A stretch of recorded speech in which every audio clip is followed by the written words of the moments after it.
Bonjour à toutes et à tous, merci de nous rejoindre aujourd'hui pour cette nouvelle vidéo en matière de fiscalité. Aujourd'hui, on reprend notre thématique fiscalité des crypto-monnaies et on est vraiment content de pouvoir aujourd'hui vous faire cette vidéo puisqu'on l'attend depuis vraiment très longtemps. Et effectivement, on avait déjà fait une présentation sur la chaîne La Ferme du Mineur sur la fiscalité des mineurs, ce qui était à peu près prévisible pour leur fiscalité. Là, on vient d'avoir enfin le résultat d'un rescrit. On tient à remercier d'ailleurs les inspecteurs des impôts qui nous ont répondu assez rapidement, sans compter les problématiques et les difficultés d'apporter une réponse sur des points de fiscalité sur lesquels il n'y a aucune documentation. Et remercier également nos clients qui nous ont sollicité pour qu'on les accompagne pour faire ces demandes de rescrit et pour qu'ils puissent connaître leur position précise au regard des décisions de l'administration fiscale. Donc on va tout détailler dans la vidéo pour que ça fasse finalement une sorte de tuto sur les aspects de calcul de l'impôt et aussi sur les aspects déclaratifs. Donc c'est tout ce qu'on va voir dans la vidéo, c'est parti.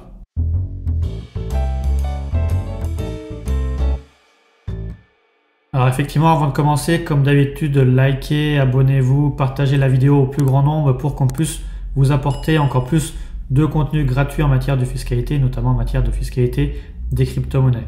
On vous rappelle également que pour ceux qui ont plusieurs activités en matière de crypto-monnaies, on a une formation où on traite sur plus de 6 heures de vidéos tous les aspects de la fiscalité des crypto-monnaies, que ce soit le calcul en tant que tel lorsque vous faites des plus-values classiques, plus-values de cession gain occasionnel, mais aussi tous les autres pans de la fiscalité, notamment la fiscalité des mineurs, la partie également optimisation fiscale des crypto-monnaies et également la partie future de la fiscalité des crypto-monnaies au regard de tous les rapports qui peuvent exister pour qu'on vous décrypte un peu tout ça et que vous puissiez comprendre au mieux comment vous allez être fiscalisé en matière de crypto-monnaie. En tout cas, nous, ce qui nous intéresse aujourd'hui, c'est de regarder l'apport de ce rescrit. Donc, on va vous détailler ce qu'il y a dans le rescrit et ce qui confirme nos positions en matière de fiscalité du minage et pour tous ceux qui font du mining classique en proof of work et qui vont maintenant pouvoir se calquer sur le rescrit pour définir leur fiscalité. Tout en sachant, en guise d'introduction, c'est que par principe, normalement, un rescrit ne vaut que pour la personne qui l'a demandé et pour la situation qui est présentée dans le rescrit. Donc par principe, ça ne vaut que pour la personne qui a fait ce rescrit et sur lequel l'administration fiscale s'est prononcée. Et vous ne pouvez pas vous en valoir comme position de sécurité fiscale, sécurité juridique à votre encontre, puisque seul un rescrit permettrait de confirmer cette solution pour votre cas à vous. Sauf que effectivement, comme c'est une activité générale, si vous restez bien dans une activité classique de proof of work, vous devriez coller avec cette fiscalité et suivre ce qu'on va vous dire dans la vidéo. Et en tout cas, faites bien attention parce qu'on a d'autres clients qui sont venus également nous voir pour des questions en matière de mining et de fiscalité de leur opération. Et finalement, après étude de leur dossier, on a pu s'apercevoir qu'ils n'étaient pas vraiment dans une vraie prestation de proof of work et qu'il y avait d'autres choses comme de la prestation de service particulière, même si c'était rémunéré en crypto-monnaie. Donc il faut faire attention à votre activité en tant que telle pour être sûr que vous êtes vraiment sur de l'activité classique proof of work mining. Donc on va partir derrière les slides pour que ça soit plus compréhensible et vous puissiez comprendre tous les tenants en matière de calcul de l'impôt, fait générateur de l'impôt et vos obligations déclaratives. Alors effectivement, comme je viens de le dire, normalement le rescrit n'est applicable qu'à la personne qui l'a demandé, mais vous aurez quand même une idée assez précise de votre fiscalité si vous êtes un mineur, parce qu'on va parler de NiceHash, d'Ethermine et de SparkPool, donc des serveurs classiques en matière de minage, et pour ceux qui font de la proof of work classique. Donc comme on veut revenir sur justement la fiscalité des mineurs, on a quand même une notion qui était connue depuis un certain temps, que les mineurs sont imposables en matière de bénéfices non commerciaux, donc en matière de BNC. Après, se posait cette première question de savoir est-ce qu'il vous faut un statut professionnel. La réponse qui ressort de plusieurs de nos échanges avec l'administration fiscale et de ce dernier rescrit, c'est qu'il vous faut un statut professionnel obligatoirement, qu'importe les montants. C'est-à-dire qu'il faudra vous enregistrer sur guichet entreprise, vous créer une entreprise individuelle à minima et obtenir votre numéro SIREN pour exercer votre activité. Ensuite, effectivement, de ce qui ressort de manière plutôt informelle et des difficultés pratiques du minage et de la fiscalité des crypto-monnaies, et bien sûr, il faut toujours être pragmatique en matière de fiscalité, c'est que si vous vous lancez à peine dans le minage et que vous gagnez 20 € par mois, effectivement, on peut se poser la question de l'intérêt de créer ce statut professionnel et de ne pas rester tout simplement sous le régime de la flat tax avec un prix d'acquisition des cryptos qui sont vos rewards pour un montant de 0. Et seulement lorsque vous voulez vraiment vous lancer de manière professionnelle dans l'activité de minage, d'ouvrir votre entreprise individuelle sur guichet entreprise. Mais par principe, normalement, la règle à suivre, c'est d'avoir un statut professionnel obligatoire, donc d'avoir votre numéro sirène sur guichet entreprise. Ensuite, effectivement, lorsque vous savez que vous êtes imposé sous le régime des bénéfices non commerciaux, il faut savoir quand même qu'est-ce qui est votre fait générateur d'imposition, comment sont calculées vos recettes, et c'est la spécificité du minage. Il y avait plusieurs visions. Nous, ce qui ressortait plutôt de nos échanges avec les inspecteurs des impôts, c'est qu'il faut constater une recette imposable à partir du moment où vous allez encaisser des crypto-monnaies, donc pour chaque reward que vous allez encaisser. Donc c'est-à-dire que à partir du moment où vous êtes connecté sur votre plateforme et que vous allez avoir vos gains de minage, ces gains vont être vos recettes, des recettes imposables, qu'importe que vous ayez une conversion de vos cryptos en monnaie fiat ou que vous les gardiez dans votre patrimoine sur votre portefeuille. Donc c'est un point très important, et ce qui fait la spécificité du régime fiscal pour les mineurs, c'est de penser que vous serez imposable sur votre recette, donc dès le moment où vous allez retirer des gains de votre activité de minage, et non pas uniquement lorsque vous allez céder vos cryptos contre de la monnaie fiat. Et c'est pour ça qu'en pratique, il sera plutôt conseillé de convertir directement vos cryptos contre de la monnaie fiat pour être sûr d'avoir les liquidités en fin d'année pour payer votre impôt, puisque le gros problème pratique de cette solution, c'est que si vous ne convertissez pas vos cryptos, que vous les gardez dans votre portefeuille et que derrière il y a une chute du cours de vos cryptos, vous allez devoir payer de l'impôt sur vos recettes au jour de perception de la crypto, mais pas par rapport à la valorisation au jour de cession. Donc il se peut qu'à terme, s'il y a une grosse chute du cours de la crypto, que vous n'ayez pas assez d'argent pour payer vos impôts. Donc c'est pour ça qu'il faut faire très attention et qu'il est plutôt recommandé en pratique de convertir directement vos cryptos lorsque vous les avez en reward. Et ensuite, sur les cryptos que vous allez récupérer, vous allez les affecter à votre patrimoine privé et vous aurez normalement juste un gain de cession à titre occasionnel. Donc calculez si vous avez une plus-value imposable qui sera soumise à la flat tax de manière classique. À partir du moment où vous avez ces recettes qui sont consacrées lorsque vous avez ces rewards, c'est des recettes qui seront imposables. Et là, vous avez en matière de BNC deux régimes fiscaux possibles selon le montant de vos recettes. Vous avez ce premier régime qui est le régime micro-fiscal, donc micro-BNC, ou alors optez pour le régime réel, le régime de la déclaration contrôlée. C'est les deux régimes qui sont ouverts en matière de BNC. Après, vous avez la possibilité d'opter pour l'IS. On y reviendra, puisque dans le cadre du plan indépendant, il y a une possibilité pour les individuels d'opter pour l'impôt sur les sociétés, ou alors de carrément créer une structure, une personne morale qui sera soumise aussi à l'impôt sur les sociétés.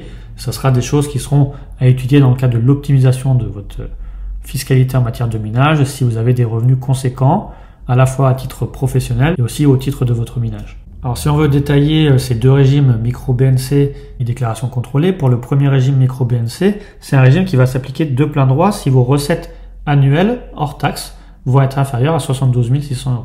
Donc par principe, sur les premières années, vous devriez être automatiquement en régime micro-BNC. Dans ce cas-là, c'est le régime le plus simple, parce que vous n'avez pas de comptabilité particulière à tenir. Vous allez déclarer vos recettes donc par rapport au montant total annuel des rewards que vous avez eu sur l'année. Vous aurez un abattement automatique qui va s'appliquer sur ce montant total, qui est de 34% et qui est censé couvrir toutes vos charges au titre de votre activité, avec un minimum d'abattement qui est de 305 euros. Donc à titre d'exemple, si par exemple vous avez perçu 20 000 euros sur l'année en matière de reward, vous aurez 20 000 euros de recettes imposables, vous allez les déclarer, et dessus, il y aura un abattement forfaitaire de 34% qui va s'appliquer. Donc 34% de 20 000, ça vous fait 6 800 euros. Et vous ne serez imposable que sur 13 200 euros. Et ces 13 200 euros vont venir s'additionner à vos autres revenus professionnels. Par exemple, vos revenus salariaux, si vous avez d'autres revenus professionnels, pour être pris en compte pour le calcul total de votre impôt sur le revenu. Puisque l'intégralité des revenus BNC vont s'ajouter à vos autres revenus pour être pris en compte sur le barème de l'impôt sur le revenu et pour être prise en compte avec l'intégralité des revenus de votre foyer fiscal. Et dans ce cas-là, vous aurez un déclaratif particulier, mais qui est assez simple, c'est mettre le montant de vos recettes sur la 2042C Pro, que vous retrouverez en ligne sur votre espace particulier impôt.gouv. Il faudra bien cocher la case pour mettre en place ce déclaratif sur votre déclaration en ligne. Et là, il faudra regarder, est-ce que vous êtes considéré comme une activité à titre professionnel ou une activité à titre non professionnel. pour savoir exactement dans quelle case vous devrez déclarer le montant de vos recettes annuelles. Et par principe, si on regarde la doctrine administrative sur le BOFIP, pour savoir si vous êtes dans une activité BNC professionnelle ou non professionnelle, on va regarder deux critères qui sont: est-ce que votre activité est exercée à titre habituel et constant et dans un but lucratif, sans qu'on exige particulièrement que vous retiriez l'essentiel de vos revenus de cette activité, donc de votre activité de minage. Donc on va vraiment regarder, est-ce que pour la mise en place de votre activité de minage, est-ce que vous allez répéter cette activité sur plusieurs années, vous allez avoir vraiment une activité constante de minage.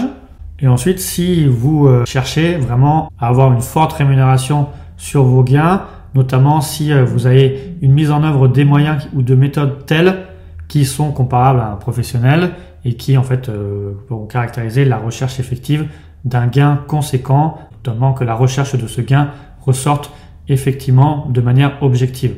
Donc c'est pour ça que d'une manière générale, c'est précisé par l'administration fiscale, si vous avez des niveaux de recettes très bas et qu'il y a une disproportion marquée entre vos recettes de minage et vos autres ressources, par principe, vous devriez être considéré comme BNC non professionnel, même si vous commencez à avoir des montants qui seront appréciables, avec la mise en œuvre de beaucoup de moyens matériels et de certaines méthodes, vous pourrez être considéré comme professionnel.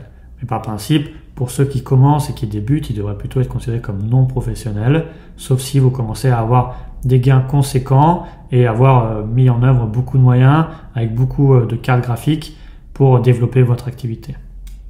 Donc il en ressort que sur cette 2042C Pro, si vous êtes considéré comme BNC, régime micro BNC avec des revenus professionnels, vous devrez déclarer vos revenus imposables, donc vos rewards de l'année sur la case 5HQ. Alors que si vous êtes considéré comme revenus commerciaux non professionnels au régime micro BNC, dans ce cas-là, vous allez déclarer vos revenus imposables de l'année 2021, donc vos rewards perçus sur l'année 2021, case 5KU. De même, il faut aussi bien penser que vous aurez des cotisations sociales, les cotisations classiques en matière de BNC, qui seront différentes si vous êtes au régime micro, parce que vous bénéficierez du micro social avec potentiellement aussi les aides pour démarrage d'activité, qui permettent aussi une réduction complémentaire des cotisations sociales, ou alors les cotisations sociales classiques si vous êtes en BNC déclaration contrôlée. Donc on a vu le régime micro, mais il est aussi possible d'avoir des recettes annuelles supérieures à 72 600 €, donc qui vous mettraient automatiquement dans le régime déclaration contrôlée, ou alors d'opter pour le régime déclaration contrôlée, notamment si vous avez des charges qui vont dépasser ces 34% d'abattement forfaitaire. Dans ce cas-là, il y a des obligations comptables un peu plus strictes et un peu plus lourdes, puisque vous serez tenu de tenir cette comptabilité, d'adhérer à un organisme de gestion agréé. Il faudra par principe avoir un expert comptable pour qu'il vous fasse votre sorte de liasse fiscale 2035. Dans ce cas-là, vous pourrez prendre en compte l'intégralité des charges qui sont en lien avec votre activité pour leur montant réel, et notamment les dépenses d'électricité. Vous pourrez aussi amortir tous vos équipements et vos actifs, notamment vos cartes graphiques, et ensuite vous aurez cette double déclaration, à la fois de faire votre déclaration 2035 chaque année, qui est votre liasse fiscale pour les professions libérales, et également à reporter vos revenus dans la déclaration de revenus 2042C Pro. Là encore, il faudra différencier si vous pouvez être considéré comme non professionnel ou professionnel. Si vous êtes dans le régime de la déclaration contrôlée professionnelle, dans ce cas-là, ça serait la déclaration de vos revenus imposables, case 5QC. Et si vous êtes considéré comme déclaration contrôlée régime non professionnel, dans ce cas-là, ça sera à déclarer ligne 5 JG. Mais vous aurez également, avec votre expert comptable, à remplir ce compte de résultat fiscal 2035 qui va reprendre votre résultat fiscal au titre de l'année 2021. Et bien sûr, il ne faudra pas oublier non plus que vous aurez les cotisations sociales à payer sur vos revenus. Alors on a vu sur la perception des rewards qu'on était imposé finalement dès la perception de ces rewards qu'on avait une recette imposable. Ensuite, qu'est-ce qui se passe si on est déjà imposé sur les cryptos et qu'ensuite on veut les céder? C'était aussi la grande question de pouvoir savoir à quel moment on avait une imposition et comment fiscaliser ces deux opérations. Donc par principe, il est retenu que lorsque vous allez avoir ces rewards, donc vous allez avoir une première recette imposable en matière de BNC, ensuite ces cryptos vont rentrer dans votre patrimoine privé et seront soumis, par principe, si vous respectez bien les critères pour être dans les gains de cession occasionnels, vous allez être soumis de manière classique à la flat tax sous les dispositions de l'article 150 VH bis du Code général des impôts. Alors pour faire la différence entre des gains de cession à titre occasionnel ou habituel, on vous renvoie à notre vidéo qu'on a fait notamment sur Asher et son retour sur son rescrit, puisqu'on a bien identifié et expliqué quels sont les tenants et les aboutissants, et notamment avec la réforme qui va s'impacter à partir de 2023. Mais en tout cas, ce qu'il faut retenir, c'est que vous, une fois que vous aurez eu ces rewards, par principe, ces cryptos seront imposables en matière de BNC et vont rentrer dans votre patrimoine privé. Et derrière, lorsque vous allez faire une cession de ces cryptos contre de la monnaie fiat, un bien ou un service, vous allez déclencher un fait générateur pour le calcul d'une plus-value potentiellement. Et si vous avez une plus-value, elle sera soumise à la flat tax à 30%. Et à partir de 2023, vous savez que vous pourrez opter pour le barème progressif si celui-ci est plus intéressant pour vous. Et pour ça, on vous renvoie à toutes nos vidéos d'explication sur toute la réforme de la fiscalité des crypto-monnaies.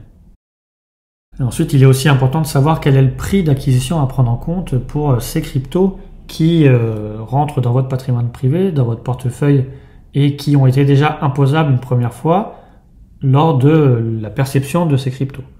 Donc là, il est indiqué que le prix d'acquisition, ça sera la somme de toutes les valeurs qui ont été déjà comptabilisées en recettes dans le cadre de la déclaration de votre bénéfice non commerciaux. Donc en fait, vous allez prendre la valeur de perception de vos cryptos comme valeur d'acquisition lorsque vous allez ensuite les céder et les soumettre à la flat tax. Ensuite, de manière informelle également, il nous a été annoncé que pour remplir aux pratico-pratiques, il est aussi possible, selon les montants et selon les cas particuliers, d'estimer que en fait, on a une imposition sur la seule cession des crypto-monnaies. Ça serait la seule cession qui en fait sera un fait générateur d'imposition au titre des recettes en matière de BNC, et on pourra évacuer comme ça les problèmes pratiques de double opération entre une opération imposable en BNC et une opération ensuite de plus-value des gains de cession occasionnels, qui permettrait dans un cas plus pratique d'avoir finalement toutes les recettes imposables en matière de BNC sans avoir un gain de plus-value de cession occasionnelle derrière des particuliers.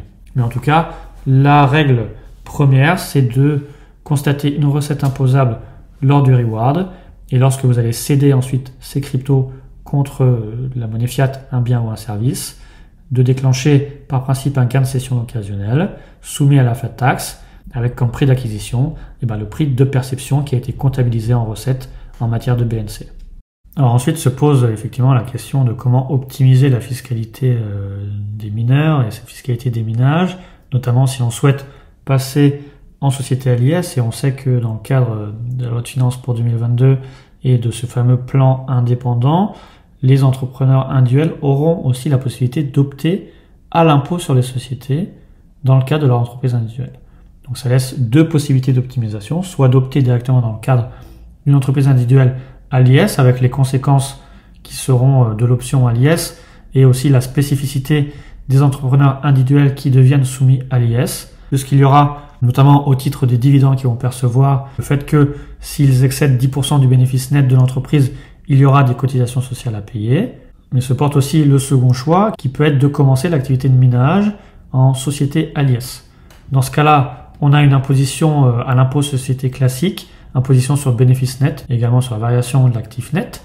Dans ce cas-là, on va inscrire au bilan les actifs, les cryptos minés, soit dans un compte d'immobilisation ou de trésorerie selon l'intention de la personne qui fait le minage au travers de la société, et ça va constater un produit imposable dans les conditions de droit commun. Et également, tous les échanges ultérieurs, crypto contre la monnaie fiat, ça va déclencher une plus-value au moins-value qui va faire partie également du résultat. Donc on a un résultat imposable qui sera soumis par principe à 15% pour les 38 120 premiers euros de bénéfice et 25% si le bénéfice net sur l'exercice est supérieur à 38 120 euros. Dans ce cas-là, vous aurez également l'obligation d'avoir une comptabilité commerciale, de souscrire à un expert comptable, de faire le dépôt de l'alias fiscal. Vous pourrez passer en charge toutes les charges qui sont en lien avec l'exercice de votre activité, passer vos amortissements. Vous n'aurez pas, par principe, d'imposition personnelle si vous ne distribuez pas le bénéfice sous forme de dividende. Sinon, vous aurez la fiscalité du dividende, donc flat tax ou possibilité d'opter pour le barème progressif, c'est plus intéressant.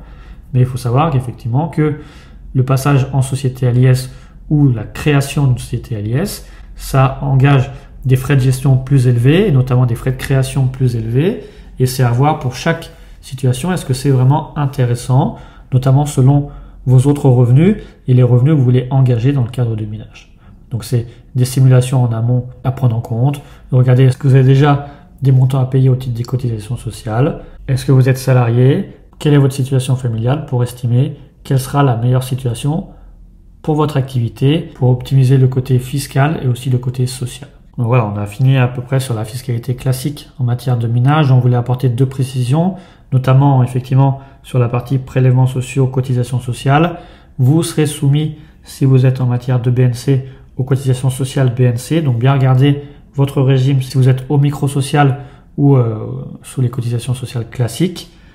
Et ensuite, l'impact en matière de TVA, on voulait rappeler également une chose importante et qui nous a aussi été formellement rappelée dans le rescrit, que l'activité de minage n'est pas soumise à la TVA, ce qui fait que vous ne pouvez pas déduire la TVA sur vos opérations et qu'il faudra bien distinguer la partie de votre activité soumise à la TVA et la partie non soumise à la TVA si vous avez plusieurs activités dans le cadre de votre entreprise individuelle. Ce qui était notre cas dans le rescrit, c'était une personne qui avait déjà une activité à titre indépendant sur lequel elle était soumise à la TVA et il faudra, du fait qu'elle a maintenant une nouvelle activité hors du champ de la TVA, qu'elle ait 2 secteurs distincts d'activité pour pouvoir justement différencier les opérations qui ouvrent droit à déduction à la TVA et les autres. Et également, selon votre chiffre d'affaires, vous aurez aussi la CFE à payer. Donc voilà, on a terminé sur l'explication de la fiscalité des crypto-monnaies et des mineurs. On espère que ça vous aidera, que ça va aider la communauté crypto et que comme ça, vous pourrez faire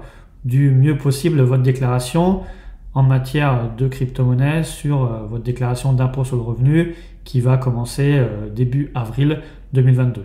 Donc on remercie encore d'avoir suivi la vidéo. Si vous avez des questions, n'hésitez pas à les mettre en commentaire. N'hésitez pas à vous abonner, à liker, à partager et à suivre toutes nos formations et nos autres vidéos en matière de fiscalité des crypto-monnaies pour devenir un expert de la fiscalité des crypto-monnaies. Merci.